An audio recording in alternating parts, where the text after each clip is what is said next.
All right. Hi, everyone, and welcome to my workshop today, What We've Learned from Pew, Insights on Interfaith Families for Jewish Organizations. What today's workshop is going to be is sort of a look at some of the statistics that came out in the recent Pew study and a little bit of a deeper dive into what some of the implications there are. How I love to run these sessions, if at all possible, is if you have any questions for clarification, throw them in the chat, unmute yourself, whatever works for you. And that would be great. And Lexi is monitoring if it's in the chat, so she will interrupt me. Otherwise, towards the end, hopefully we can have a little bit of a conversation, both about any takeaways that you have, broader questions for me, and things like that. So without further ado, I'm going to share my screen and we will jump right in. Okay, so first things first, it would be great if everyone just throws into the chat who you are. So what's your name? What organization do you represent? What are your pronouns? And where are you on Zoom today? So I'm Tema Smith. I use she, her pronouns. I am in Toronto, and I am the Director of Professional Development at 18 Doors. And I realized that there was just something that I wanted to do to kick off our session today that I forgot to pull up on my screen, so bear with me here. For those of you who follow Canadian news, you may have heard that over the weekend, a mass grave of Indigenous children was uncovered at a residential school. It is not typically my practice to start these sessions with a land acknowledgement, but I'm feeling really shaken up by that. And so would like to start with a land acknowledgement today. For those of you, if you don't know the practice of offering a land acknowledgement, it is identifying the Indigenous peoples who were here prior to Canada becoming Canada, and the Indigenous peoples who continue to that continue to make their homes here. So I am in Toronto. It is the traditional territory of many nations, including the Mississaugas of the Credit, the Anishinaabe, the Chippewa, the Haudenosaunee, and the Wendat peoples, and is now home to many diverse First Nations, Inuit, and Métis peoples. Toronto is also covered by Treaty 13 with the Mississaugas of the Credit. And for me, this is just something really poignant right now because of these sort of ongoing discoveries of the genocide of Indigenous peoples in Canada. And I just couldn't, I feel like I can't start anything without naming that right now. So sorry for starting on such a heavy note, but it's just really there. Pivoting in, for those of you who are joining us for the first time, 18 Doors is the only organization laser focused on the needs of interfaith families in the Jewish community. Our mission is to empower people in interfaith relationships, individuals, couples, families, and their children to engage in Jewish life and make Jewish choices, and encourage Jewish communities to welcome them. So what I do as Director of Professional Development is really focused on that latter half, encouraging Jewish communities to welcome interfaith families. And why do we do this? Our vision is a community in which people in interfaith relationships are welcomed and embraced, and are empowered to contribute to Judaism's enduring strength and continuity. So we do this in a number of ways, and this is from our last strategic plan. We offer an interactive and personalized digital welcome, which is on our website. We have a network of Jewish clergy who are vetted and will soon be trained by 18 Doors that people can plug into to find clergy in their area who might help them, who might officiate a life cycle event or provide counseling or be a open and welcoming congregation to join, whatever that might mean.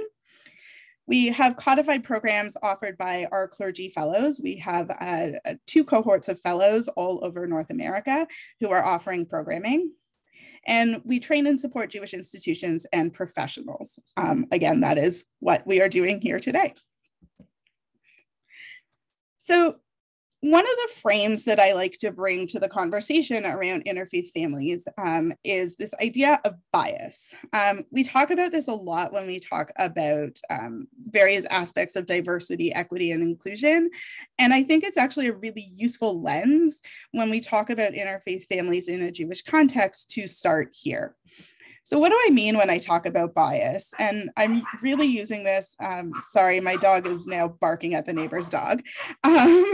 Apologies for dog sounds.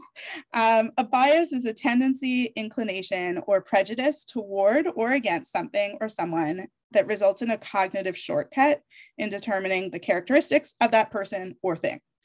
It forms the lenses through which we interpret things in the world. So I will, by the way, I will send out these slides after, so don't worry about like furiously writing down what is on the slides. Biases can be helpful or harmful. But what biases, the impact of the biases is that cognitive shortcuts can result in prejudgments.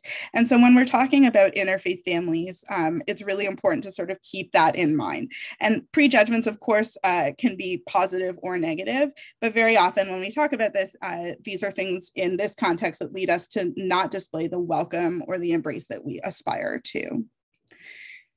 So really important to remember that bias towards people is learned, and that we begin when we're young to categorize people into in-group, like us, and out-group, not like us. So with that frame there, I lead a fuller workshop on this, and it will be later this month. Lexi will provide all the dates and links towards the end, where we actually do a deep dive into this. But one of the places where bias shows up in our work is actually in social scientific research. And the big question that we often ask is, when we're looking at something like Pew, is what are we using to determine or to measure Jewish identity? And different studies have different ways of asking that question. Do you belong to a synagogue? Do you give to Jewish causes? Do you light Shabbat candles? Do you have a formal Jewish education? Are you married to somebody Jewish? Are you a Jew by religion or a Jew not by religion? All of these questions come from a frame of sort of validating what is a Jewish experience and what is not. But the question I always lead with here is, do we have a clear way to measure Jewish identity? And I mean, I would hazard no. I always laugh when I look through some of the metrics on, not necessarily on Pew, but on some of the other Jewish surveys. And it's like, do you do these things? And I answer no to all of them, yet I spend the majority of my life in Jewish spaces doing Jewish things, just not the ones that are being quantified. So you might not be shocked that I think how we talk about interfaith marriage matters, coming out of this sort of section on bias. And these are two headlines, one from earlier, I think it was 2014, I believe, by the now disgraced sociologist Stephen Cohen, in the foreword. Which of our grandchildren will be Jewish in this age of intermarriage? Probably will surprise very few of you that his answer was like, none of them. That's a little bit of an exaggeration, but that was the thrust of the article. Compared to this headline from a few weeks ago, intermarriage increasingly leads to Jewish children, Pew study shows. Now, the statistics, and we're going to dive a little bit deeper into the current statistics, but one of the things that I want to flag is that actually the last Pew study also showed a growing share of interfaith families raising their children Jewish.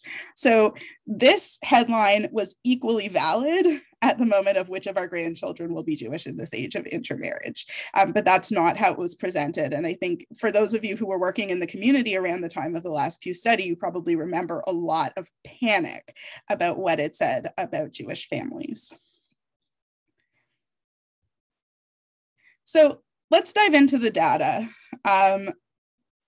The Pew study is huge, so I'm just extracting a few of the key points here around interfaith families. There's all sorts of places where it does dive a little bit deeper into like what people do and how they do it, that does break it out by interfaith families versus Jewish families, but I'm just sort of selecting a handful for now. So first of all, what doesn't Pew tell us? Pew tells us very little about anyone under the age of 18. We just know whether their parents are raising them Jewish. That's, the sort of the high level, and a little bit about like, do they go to a synagogue or things like that, but we know very little about them. We know nothing about the spouse. When we talk about interfaith families, the first disqualifying question when you receive the Pew survey is, are you Jewish? And you say no, you are automatically not counted, whether you live in a Jewish household or not. So we know nothing about these people who are married to Jewish people.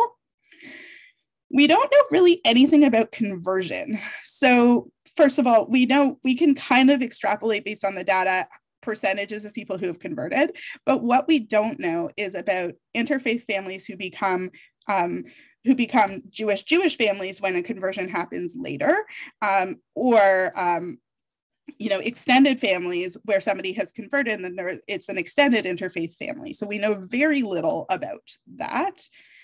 And of course, this idea of Jews by religion versus Jews not by religion is very fraught. It is very unclear what that means. And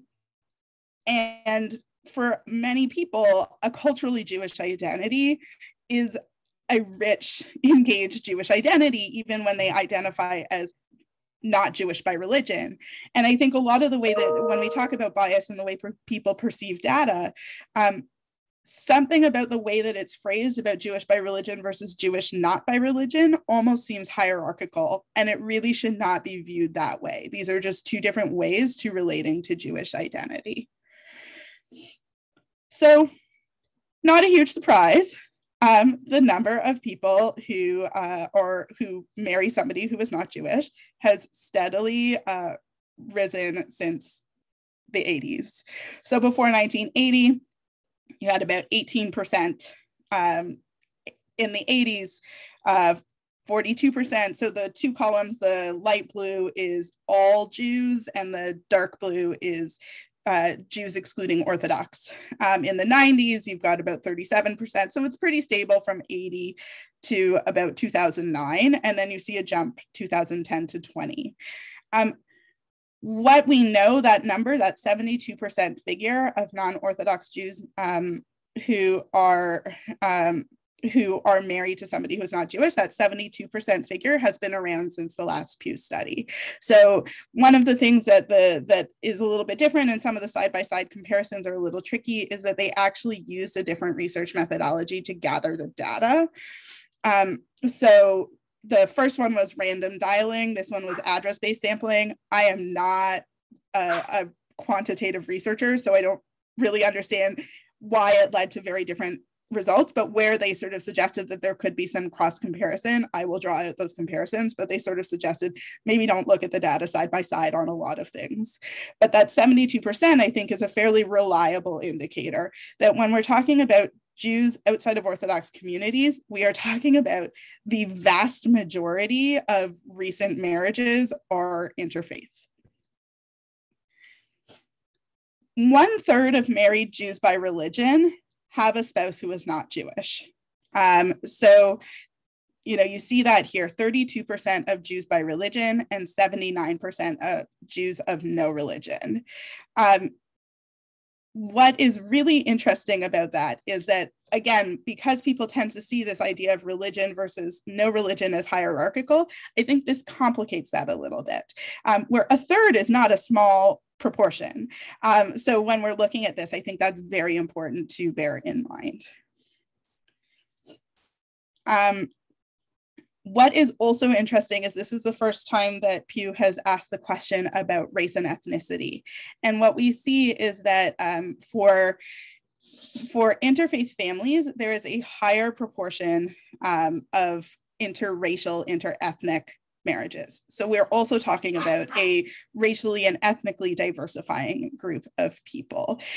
So altogether, we're looking at net Jewish 8%, net Jewish 8% for interfaith couples, 16% when we're looking at Jews of no religion. Now, here's where I'm going to challenge us to read up beyond the headlines a little bit. So the headline Pew provides to us is that intermarried parents are much less likely to be raising their children Jewish.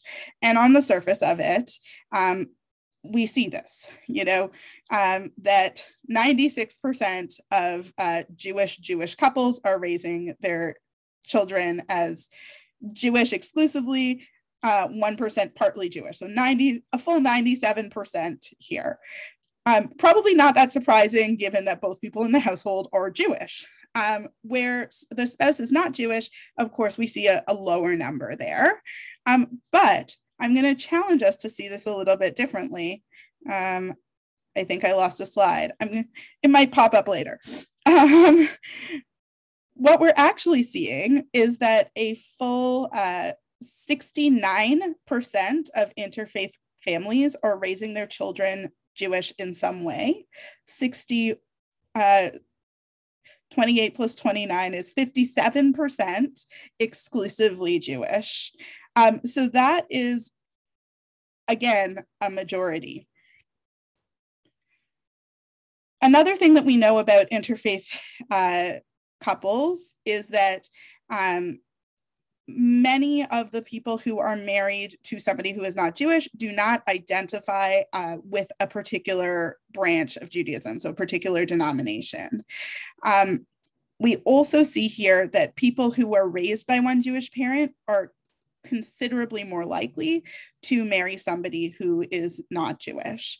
And there's a few sort of data points that we can imagine here, a few reasons for that we can imagine here. And I'll use myself as an example. I was raised by a Jewish mother and a father who is not. In my household, my mother propelled the Jewish life and we had a Jewish life. So for me, a Jewish home does not require another Jew to continue to sort of strengthen that Jewish identity. So that's, one observation that I think we hear a lot from people who were raised in interfaith families about some of the reasons that for them, maybe marrying somebody else Jewish is not a priority per se.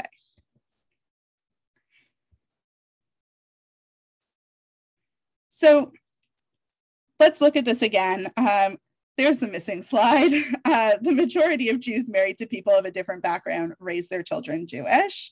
And you can really see that clearly in this diagram here, is that is definitely well over that 50% mark. Now, another really interesting observation here is that among Americans with one Jewish parent, young adults are more likely than older generations to identify as Jewish today.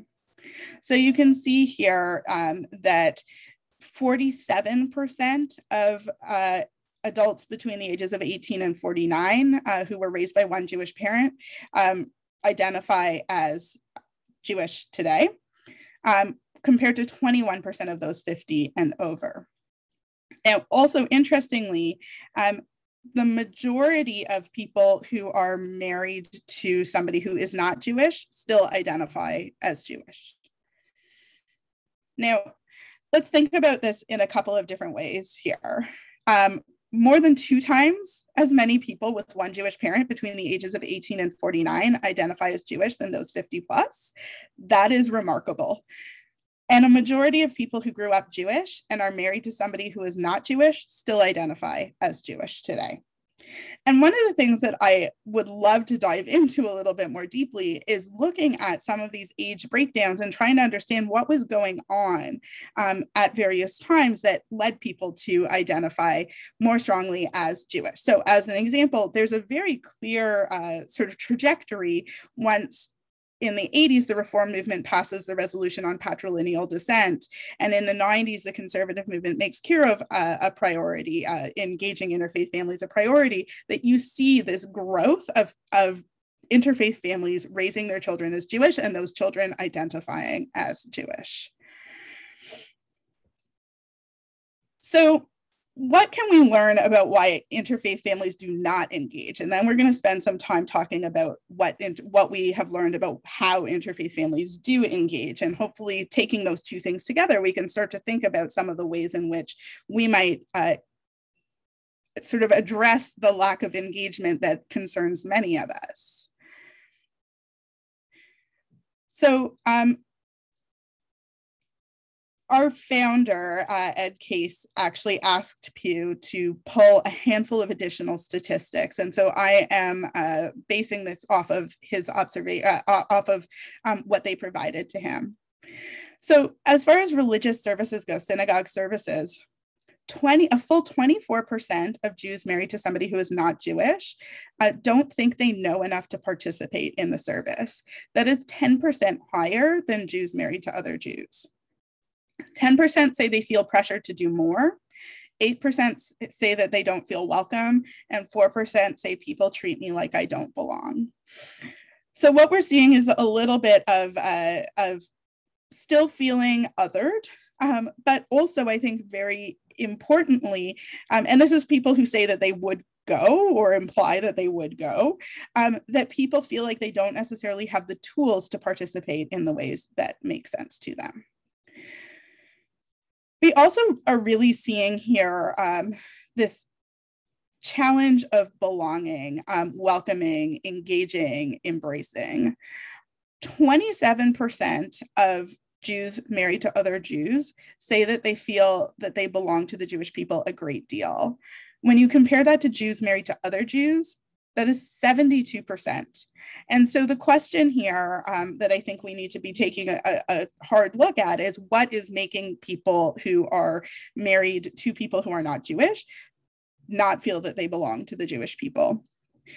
One of the challenges with data like this is that we can only sort of imagine the reasons. It doesn't actually dive very deep into like, what does a sense of belonging mean? And is it, for example, not feeling a sense of belonging? Does that predate the marriage? Is that part and parcel of being married to somebody who is not Jewish? We just don't know. So let's dive in a little bit into what interfaith families do. So sorry for all of the data. I just pulled Pew charts and they make them very hard to edit. So I'm going to just put a little box around the sort of relevant part here. So for people who are married to somebody who are not Jewish, they talk about their Jewish identity as being ancestry, culture, and culture predominantly. So that's the vast majority. And then religion, ancestry, and culture sort of adds to that. So as you can see, for people who are not Jewish, this idea of religion is not the big part of, people who are married to somebody who is not Jewish, religion is not a huge part of their Jewish identity. But again, thinking back to what we said in the beginning, this category of religion is complicated. And we'll see a little bit when we look at what people do, why that is. Now, most US Jews, so this slide really looks at what do Jews do? And again, we can ask the questions of why were these particular things chosen? And I think that's a really important thing to think about, like what isn't here that might be a way that a Jew might engage that we're not actually asking here.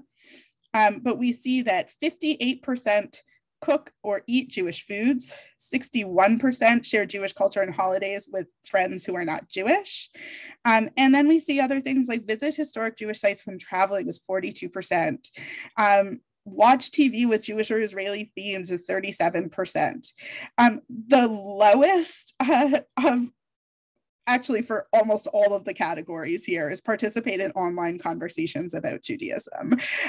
So again, these are all very vague. An online conversation about Judaism, I'm not entirely sure what that means, but that is what sort of this data tells us. So when we think, I'm just flipping back to this idea here about what religion, ancestry, and culture look like, we can imagine that some of those pieces of like cooking food, celebrate holidays, everything like that, especially when we think about, flipping back again, sharing Jewish culture and holidays. For many people, that might be ancestral and cultural and not religious, even if you're going through an entire Passover Seder or whatever it might be. So just, again, complicating that idea of by religion, not by religion. So this I found really interesting and just wanted to throw out here. We don't actually have the breakdown for interfaith, for Jews married to people who are not Jewish here. But I think it's very telling for those of us who work in sort of more traditional Jewish spaces like synagogues. For the people who go to synagogue monthly or more often, they say they find it spiritually meaning, they feel a sense of belonging, and they feel connected to ancestry and history. For the people who don't go, I'm not religious. We're back to this idea of Jew by religion. I'm just not interested. But I think this is a really interesting and important figure here. I express my Jewishness in other ways. And so again, didn't really dive into this next to what those other ways are, but I think it's an important question to ask. What does it mean to express Jewishness in other ways? And also to remember that when we talk about, because I feel a sense of belonging in this question, it's belonging to synagogue community, not to Judaism and Jewish peoplehood. So the last sort of chunk of data that I want to dive into is changing perceptions of interfaith marriage. Now, let's flip back right to the beginning to those headlines, right? We have which of our grandchildren will be Jewish in this age of intermarriage versus more children of interfaith couples are being raised Jewish. That, I would say, summarizes a lot of the shift in perception, and it's happening quickly. Now, Pew did not ask these questions last time, so we don't have a place to compare it to. However, the media panic last time and sort of all of the churn of information, I think, is showing the ways in which this is shifting. So let's look at the first figure, which is officiation of marriages. This is huge. 64% of Jews believe that rabbis should officiate at interfaith marriages, and 25% believe that it depends, which again is not a no, that's actually a yes. So we are talking about 89% of Jews believe that rabbis should officiate at interfaith marriages. That is a startling statistic. I was not expecting it. Now, diving into this a little bit deeper, the cohort of people age 65 and up and 50 to 64 are actually the most supportive of rabbis officiating at interfaith marriages of all of the age cohorts. Now, why would this be? My hypothesis here is their children are part of that 72% of people who are marrying people who are not Jewish.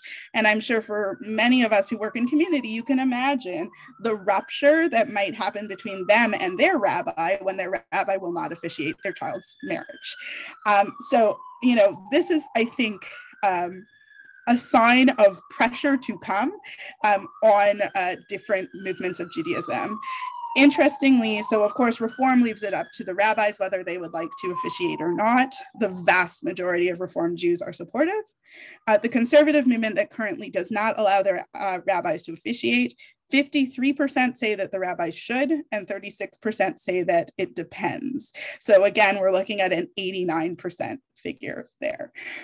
So this is, I would say, a huge perception change and a huge sort of swing in communal perception of interfaith marriage. The other piece is this idea of grandchildren. And so the way that they ask this question is, imagine if you don't have grandchildren, imagine you do have grandchildren. Is it important for them to be Jewish, share your political convictions, carry on the family name, marry someone Jewish? So 34% say that it is important for their grandchildren to be Jewish. 22% say that it is important that their grandchildren marry someone Jewish. Now, again, I think that this is showing a huge tidal shift here. Whereas 2014, which was that Stephen Cohen article, that was a source of panic. Will our grandchildren be Jewish? Forget marry Jewish. Will our grandchildren even be Jewish? And now what we're seeing is that even in that it's actually fairly consistent across age cohorts, where young people ages 18 to 29 are saying 24% think it's important for their grandchildren to marry someone Jewish. And the number actually doesn't shift much. 21% of 65 and up say that that's that is important. So what are some key takeaways? And then I would love to open the floor to questions, comments, and hopefully some fairly robust discussion. Interfaith families are currently the majority. I'm going to say that again, because I think it hasn't really sunk in, even though we've been sort of seeing this for years and years, especially in the young family spaces. Interfaith families are the majority. Interfaith families are increasingly raising their children Jewishly. Perceptions of interfaith families are changing, and interfaith families often do not feel like they belong. So these last two, I think, are my personal favorite to look at side by side. On the one hand, the perceptions are changing and people are seeing interfaith families as part of Jewish space, part of Jewish life, deserving of a rabbi to stand under the chuppah to bless their marriage. And at the same time, interfaith families still are reporting that they do not feel like they belong.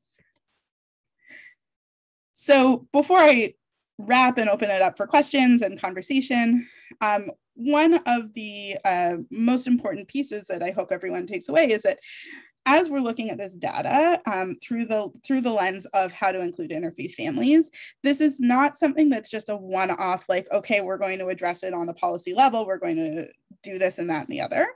But actually, this is a call to take that analysis as part of your culture.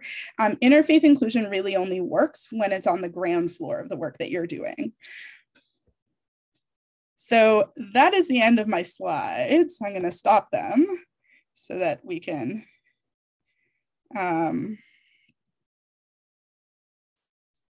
yes, okay. So that we can have a conversation now. So just a reminder, you are being recorded. If there is something that you would like to ask but don't want to ask on camera, feel free to direct message it to me and I will read it out without your name on it. Otherwise, you can also throw things into the chat or just unmute yourself and jump on in. So let's start, first of all, any questions, comments, additional analysis, things that I might have missed. Totally would love to hear from everyone. Yeah, Sherry. Hi. Oh, hi. Thank you so much for all that information. It was really interesting. So one of the things that my synagogue is doing, like our president's main focus this year, based on like all these studies, is really making sure that families of interfaith families or multi-faith families are feeling included. So I've been interviewing different couples, hearing about their experience, either if someone in the family is converted or not, and just kind of hearing how we can be better so we can learn from them, which has been really interesting, especially since I started my job in December. It's a good way to get to know a lot of different people during the pandemic. So it's been great.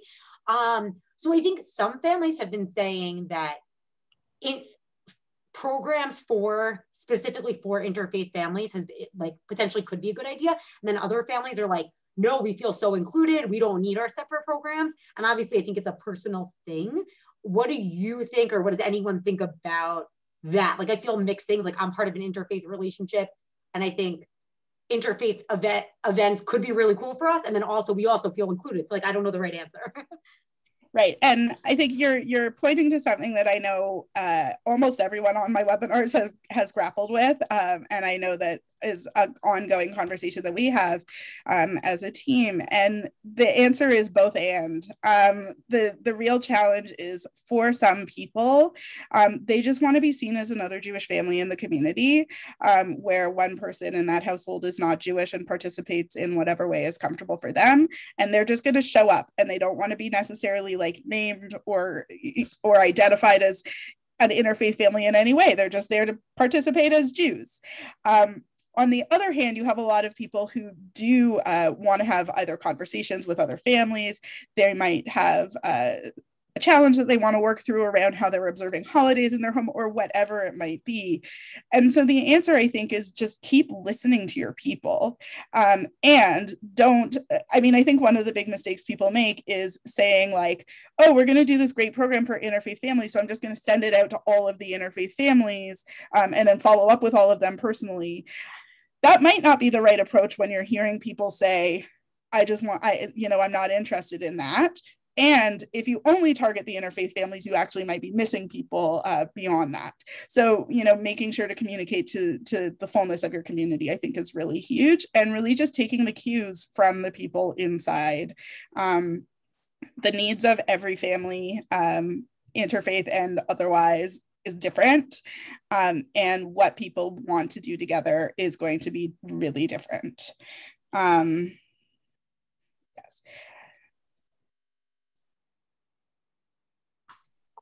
Okay, I have a question that just came to me, so I'm going to read it out.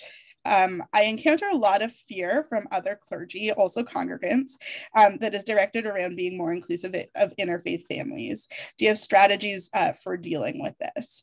So one of the big things that I always like to ask people is what they're scared of. Number one. Number two is asking the question of what's at stake if we don't include more interfaith families. And I think when we sort of flip that question back to people, it generally comes out that people are scared somehow that we're diluting Jewish content, or encouraging interfaith marriage, or whatever it might be. People are really thinking still in worst case scenario, the Jews are going to die out kind of language. And I think one of the things that is really important to dive into is, first of all, this is kind of facetious, but all of these efforts to stop Jews from marrying other Jews have not stopped Jews from getting married to people who are not Jewish. And so interfaith marriages are here to stay. The question is, do we want those people to keep doing Jewish stuff, or do we want them not to? And I think when we look at things like I mentioned about, in the 80s and the 90s, prioritizing different ways of including interfaith families, whether it was recognizing patrilineal descent, doing kiruv, and we actually can sort of see a trend line of people's children being raised Jewish rising. The answer to me is very clear. Another thing that I think a lot of people are anxious about is that they think that interfaith couples don't want sort of rich traditional Jewish content. And I would say, I think sometimes interfaith couples need to be given tools to engage in that kind of content. But again, I'll use a personal example. I had done a Torah on Tap event when I worked at a congregation and with the rabbi, and it was for our 20s and 30s crowd. And everyone who showed up, this was tech study, it was Torah, was an interfaith couple, every single one of them. That's not who we marketed it to. We just put it out to our 20s and 30s. And they came and they engaged deeply in the text. And actually the most active participants in the discussion were the partners from other backgrounds. And so I think reminding people that actually we don't have sort of this monolithic group of people who are doing less Jewish somehow. We have people who are looking to understand and relate to Jewish content and Jewish community. And this is an opportunity. This is not a risk here. Mm-hmm. I'm Rachel Sternheim. I'm in Albuquerque, New Mexico. Most of our families are interfaith families, and definitely in the religious school, almost all of the kids are from interfaith families. When I first came here, I was working with someone from the sisterhood who was very knowledgeable. I mean, she's not your typical sisterhood lady just doing brunch, but she really had a program that was wonderful. But I feel like now we do have at least 2 generations of interfaith couples and also families, because, and just going back to the previous webinar about the research of how many are, if you were raised in an interfaith home, you may decide to just keep the Jewish part going forward. I mean, there were some different numbers there that I found very, very interesting, and it feels like it's a crowd that we also get, and we sometimes encourage them to take classes with us, adult ed classes. Sometimes we do it if they have children and they are interested in becoming part of that, letting inviting them in to observe, to be room parents, all of that. It just kind of so that belonging comes through osmosis. And I just wondered if there any other things that people do, or that are, I don't know, you all are aware of, or that came out in the study, that that feels more welcoming, more natural than others, and so that we can get some best practices. Sure. So I will invite other people to weigh in on that. I'm just going to comment and say, Pew is really great at giving you data points. It doesn't really make conclusions about what to do with them. And again, just to reiterate, Pew tells us nothing about the spouse of a different background in an interfaith couple, like absolutely nothing. They don't exist really, other than as like an appendage to the Jewish person in this. So there's very little sort of from the data that we know. I think, from where I sit, you're identifying some really key things. It's engaging the partner of a different background as a person in their, especially, where there's a child concern, in their child's Jewish education, or, in meaningful volunteer opportunities. And I think a lot of what I hear, first of all, again, the same way that Jewish people want to be engaged in different ways, partners of different backgrounds want to be engaged in different ways. Everything from like, I have nothing to do with this, to like, I do all of the Jewish stuff but have not converted to Judaism, and everything in between. So I'm a firm believer in getting to know everyone and figuring out what makes sense for them. And also, one of the observations that Ed Case had made in the presentation that we did with Pew a couple of weeks ago, as well as some of the models that, for example, the Jewish Outreach Institute, Big Tent Judaism, had in its heyday, were essentially like learners programs about holidays. Like, how do you do these things at home? And not necessarily making those exclusive to interfaith families. But there are so many people who might not have the tools. They've never done Havdalah at home, for example. And Havdalah is a great accessible ritual that people love once they sort of tend to understand how it goes, and like it's a really meaningful thing. And what would it look like to offer opportunities to engage in that and to learn how to do these Jewish things at home? 18 Doors, by the way, has tons of great resources for doing these Jewish things at home on our website. Many of them are downloadable to hand out. So just putting that out there. And everything in between. But I'm going to invite other people who are practitioners in the field to unmute themselves and offer any other suggestions for engaging people in meaningful ways.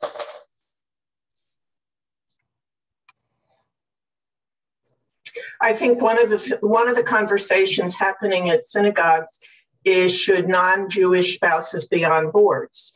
And Ed Case guides us because he is on our board. And I think that's one thing that is opening up and making people belong. But I also want to second the thought that there are a lot of members of our congregations who grew up Jewish but don't know how to bring things into their home. It wasn't part of their upbringing. So offering those activities for everyone is really important. Right. Yeah, that makes sense. Another question came into the chat, so I'm going to read it out. Curious about how these statistics, especially the majority being in interfaith relationships, and most people thinking that rabbis should officiate, might impact the major denominations changing their rules so that rabbis can be in interfaith relationships, since right now the leadership isn't able to demographically represent our community overall. A few thoughts. One is, I am hearing more and more rumblings from insiders that the HUC policy may change sooner than later, that they're seeing a huge leadership shift. Whether that's real or not, time will tell. But I think as more data like the Pew study come out, it's going to be harder and harder to ignore. And I think, HUC students are speaking openly about it loudly lately. So I think just thinking about that in the reform movement. Of course, the Reconstructionist movement already does permit people to be in interfaith relationships. The conservative movement does not allow their rabbis to officiate interfaith marriages. So I don't think that's still a ways down the line, even having that conversation. One of the big challenges that I just want to name, the Cohen Center did at Brandeis did research on, I always forget the title, but it's something like it's who stands under the chuppah, or it's not just who stands under the chuppah, something like that, about officiation. And one of the biggest challenges with this study is that it cannot show causation, just correlation, that people with a rabbi under the chuppah with them at an interfaith wedding are more likely to keep engaging in Jewish life. But it can't sort of establish, based on the research that was done, is that because the people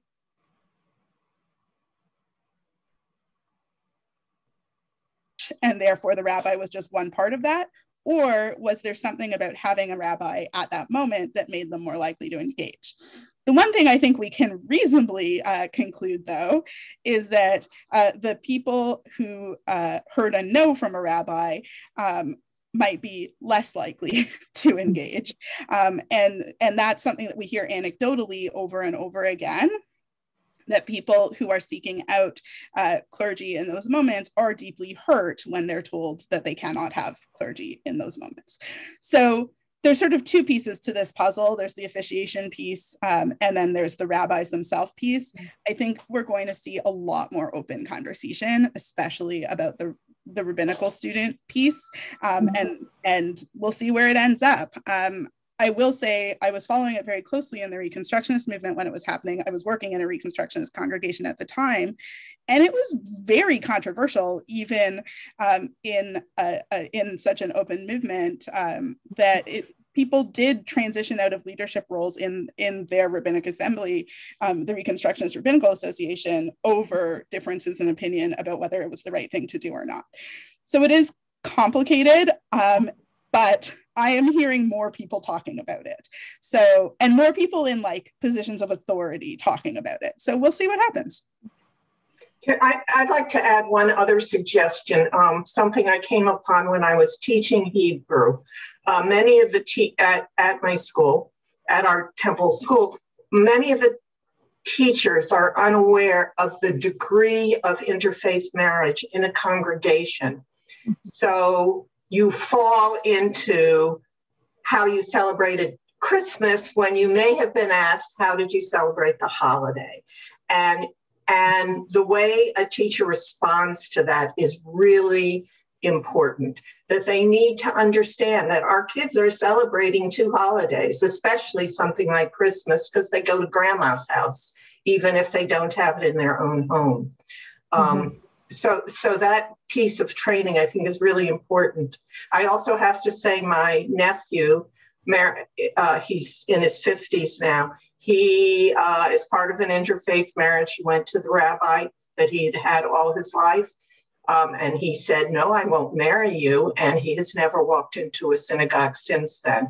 Anecdotal, but quite a contrast to my son, who is in an interfaith marriage, married by a rabbi, and his wife is as much a participant in the synagogue as he is.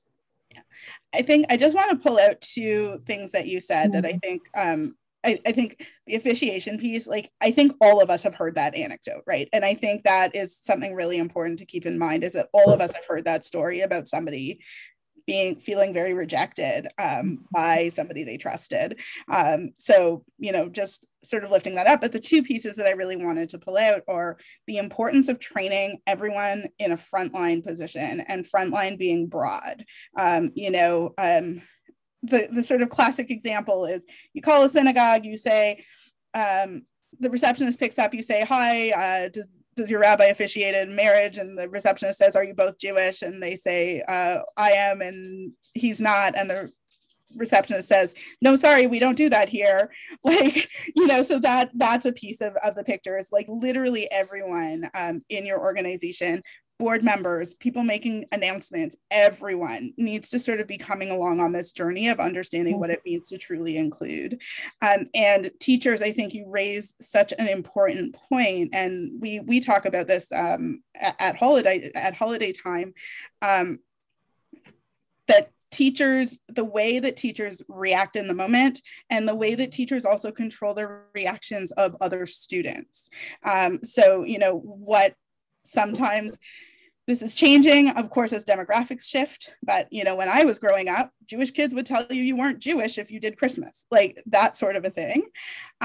And another piece is, what does it mean to do Christmas? What does it mean to do both? These are conversations that I think we have lumped together a bunch of discrete things into this one category. So, a lot of people talk about the Christmas tree as like the bridge too far. And, once you have a Christmas tree in your home, you're not Jewish anymore. I know that was for a long time a question that got asked in conversion courses, like, are you still going to have a Christmas tree?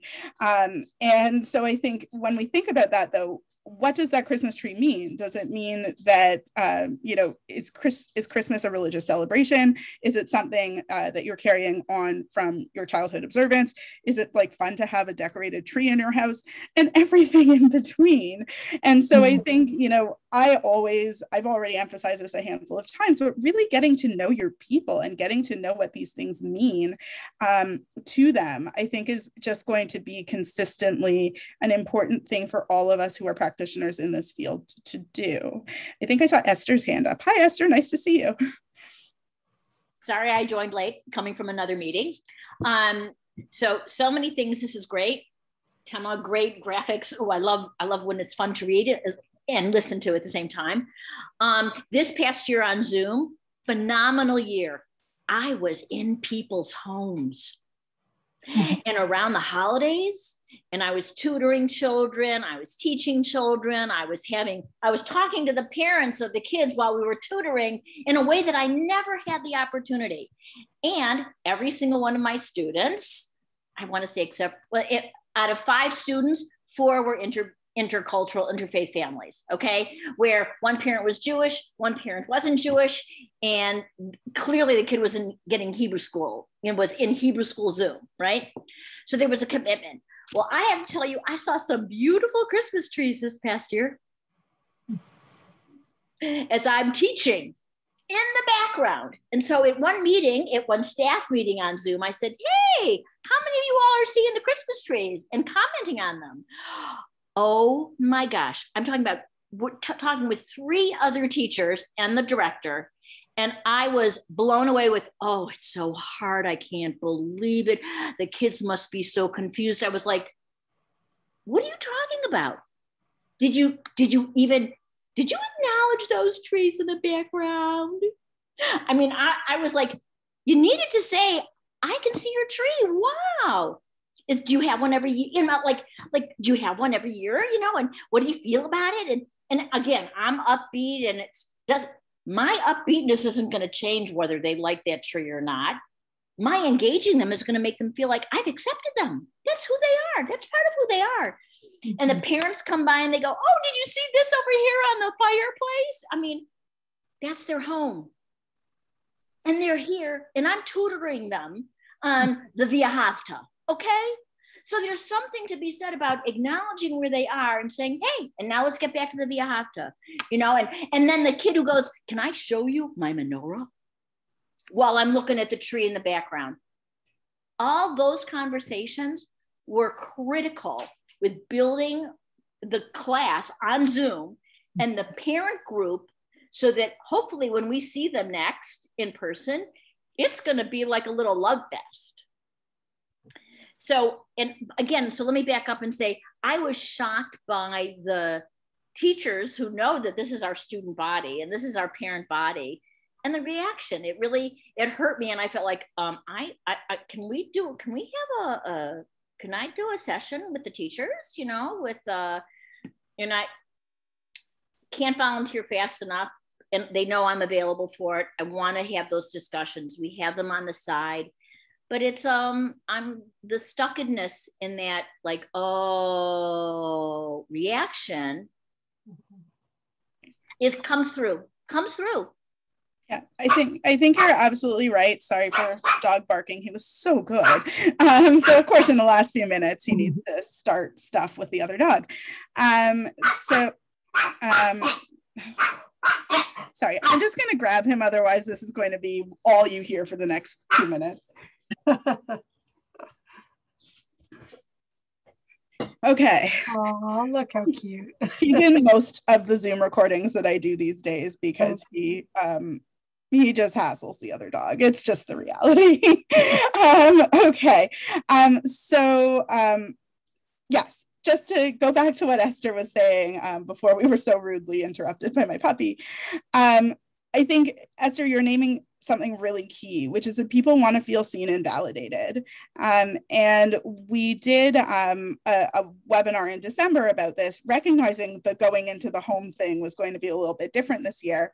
And I polled people in Facebook groups that were dedicated to being Jewish and what I kept hearing from people, these are deeply committed people, a lot of the people who responded are Jewish professionals, was that the communities that they felt the most connected to were the ones that, as an example, somebody had posted a picture of her kid asleep on the couch, and in the background, you had the menorah and you had their Christmas decorations, and a local community where she lives just said lovely in the Instagram comments. And like, she was like, I feel seen and validated. They didn't say like, what a beautiful Christmas scene. They just said lovely, you know? And so, but feeling that validation and feeling like she didn't have to hide half of what her family does, hide her husband's background, I think was really crucial. And so, you know, we have to remember that I think one of the things, the big takeaways that I always have when I speak to people in interfaith couples is that they want to show up as like who they are as a couple, as a family. They don't want to be told that like this is the Jewish space and so we don't talk about the rest of your identity here. Well, why do they have to apologize? I mean, half the time they feel like they've got to say, oh, I'm sorry, but, and I'm like, yeah, Jody just added in the comments here, Jody, our CEO, that the surveys that we've done on Christmas stuff specifically and families, what families do, is that the majority of interfaith families with a Jewish parent and Christian parent who are raising kids exclusively Jewish celebrate Christmas as a cultural familial holiday and have Christmas trees. I can vouch for that. That's how I grew up. We still do stockings. I mean, the joke in my family, my parents are divorced. My mom gets Christmas morning, like my Jewish mom, because that's what we do. And, you know, and I think that's very common. And I think we have anxiety, religious minority anxiety around Christmas, particularly. I promise you, keep posted. We will definitely do it leading up to December holidays webinar again for professionals, educators, share it far and wide. But, you know, thinking about what that looks like. Now, I'm just recognizing that we are coming up to the end of the time. I wish that we could keep going forever, but I do have to wrap us up. I will send out a follow-up email. And if anyone has any questions or comments or something you want me to like toss into that follow-up email as a parting thought, just email me directly. And Lexi's going to toss a link to the survey, the follow-up survey, to help us with designing more opportunities for you. And I will be in touch. That link will be in my follow-up, as well as another link that I'm just going to float out here for you all as I am beginning to design more intentionally for a post-COVID time, thinking about what kind of things you would like to learn. So I'm going to include that. It's a longer survey, but I hope that you will take it. There's a chance to win a $20 gift card at the end of that survey. So I will include that for all of you. And with that, thank you all so much for coming. And I hope to see you. We have 2 more things coming up this month, 3 more things coming up this month. And so just stay tuned. Thank you all so much.